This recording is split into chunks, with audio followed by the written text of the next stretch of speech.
Assalamualaikum warahmatullahi wabarakatuh.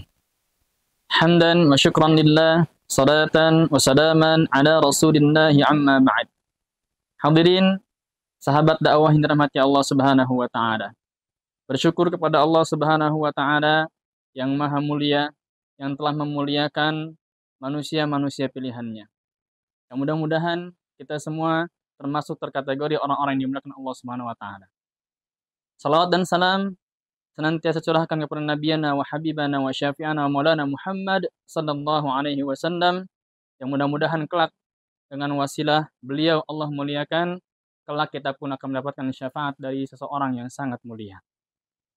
Hadirin sahabat dakwah yang dirahmati Allah Subhanahu wa taala.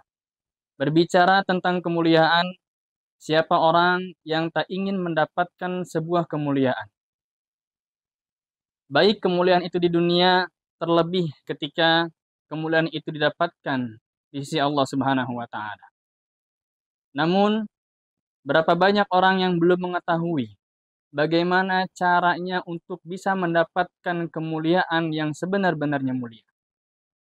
Momentum Ramadan ini adalah momentum di mana kita bisa mengambil pelajaran dari bulan suci Ramadan. Bulan suci Ramadan adalah bulan yang sangat mulia, yang Allah muliakan di antara bulan-bulan yang lain.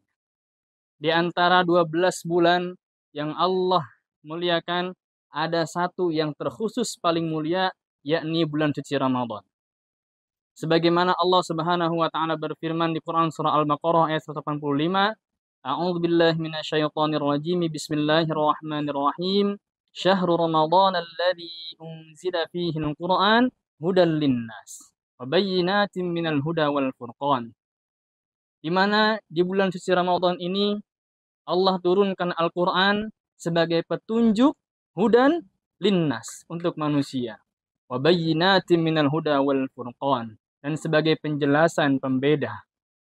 Hadirin rahimakumullah, bulan Ramadan ini mengapa Allah muliakan? Karena Al-Qur'an turun pada bulan suci Ramadan, sehingga Allah muliakan bulan suci Ramadan.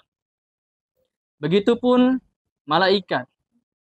Kita ambil contoh yang lain, malaikat Jibril. Di antara sekian banyaknya malaikat, ada satu malaikat yang Allah muliakan.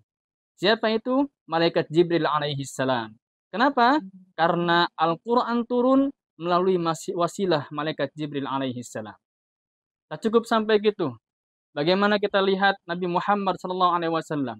Di antara sekian banyaknya para nabi, sekian banyaknya para nabi dan rasul, namun Nabi Muhammad SAW Allah jadikan Sayyidul Malaikati wal Mursalin. Kita ambil contoh yang lain. Selain daripada malaikat Jibril alaihi salam yang Allah muliakan, siapa lagi? Nabi Muhammad SAW. Di antara sekian banyaknya para nabi, dari sekian banyaknya para nabi dan rasul, namun ada satu nabi dan rasul yang Allah khususkan, yang Allah sangat muliakan. Siapa itu? Nabiyana Muhammad sallallahu alaihi wasallam, Sayyidil Anbiya'i wal Mursalin. Beliau adalah tuannya, penghulunya para nabi dan rasul-rasul. Kenapa? Karena Allah Subhanahu wa taala turunkan mukjizat Al-Qur'an kepada Nabi Muhammad sallallahu alaihi wasallam. Tak cukup sampai di situ. Bahkan ada satu hari di antara 7 hari yang Allah muliakan. Hari apa itu? Hari Jumat, Sayyidul Ayyam. Mengapa Allah muliakan hari Jumat? Karena Al-Quran turun pada hari Jumat. Tak cukup sampai situ juga. Ada satu malam dari sekian ratus malam yang Allah pun muliakan. Malam apa itu? Malam Lailatul Qadar. Sebagaimana tercantum dalam Quran surah Al-Qadar, Inna anzalnahu fi lailatul qadar. Sesungguhnya telah kami turunkan Al-Quran ini pada malam Lailatul Qadar. Sehingga Allah Subhanahu wa taala muliakan malam Lailatul Qadar. Maka hadirin sahabat dakwah yang dirahmati Allah Subhanahu wa taala, salah satu cara, salah satu trik untuk kita mendapatkan kemuliaan yang sesungguh-sungguhnya, bukan hanya mulia di dunia, namun terlebih nanti mulia di akhirat, adalah dengan cara kita mempelajari Al-Quran. Kita membaca Al-Quran, kita menghafalkan Al-Quran, kita mempelajari dan mengamalkan isi kandungan Al-Quran, sehingga insya Allah kehidupan kita di dunia ini terlebih kelak di akhirat akan Allah muliakan.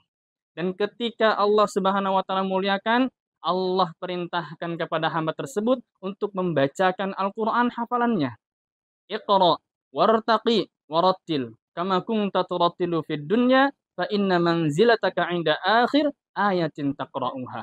Allah akan memerintahkan kepada hambanya senantiasa membaca Al-Qur'an, yang senantiasa mempelajari Al-Qur'an, yang senantiasa menghafalkan Al-Qur'an. Iqra, bacalah.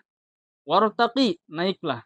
Warattil, namun harus baca yang tartil sesuai dengan diajarkan oleh para guru-guru kita. Guru-guru kita belajar kepada para ulama-ulama. Para ulama-ulama belajar kepada para tabi'in. Tabi'ut tabi'in sampai kepada Rasulullah SAW. Sebagaimana perkataan Al-Imam Ibnu Jazari, yaitu Imam Muhammad bin Ali bin Yusuf Al-Jazari Ad-Dimishqi Asy-Syirazi, beliau mengatakan, wa hakadza minhu ilaina wasala. Dengan cara inilah, dengan bacaan yang tartil, turunnya Al-Quran sampai kepada kita. Sehingga di dalam hadis tersebut Allah katakan dalam hadis Rasulullah, warattil, baca dengan tartil. Karena apa? Kama turattilu fid dunya, sebagaimana engkau mentartilkannya ketika di dunia, fa inna manzilataka 'inda akhir ayatin taqra'uha.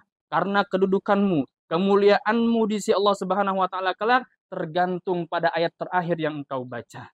Hadirin sahabat dakwah yang dirahmati, mudah-mudahan kita semua kelak mendapatkan kemuliaan di sisi Allah Subhanahu wa taala yang sebenar-benarnya mulia. Bukan hanya mulia di dunia, yang belum tentu kemuliaan itu abadan abada. Tapi jikalau kita senantiasa berinteraksi bersama Al-Qur'an, mempelajari Al-Qur'an, menghafalkan Al-Qur'an, mengamalkan isi kandungan Al-Qur'an, maka insya Allah akan Allah muliakan di dunia wal akhirah. Sekian, kurang lebihnya mohon maaf. Barakallahu fikum. Wassalamualaikum warahmatullahi wabarakatuh.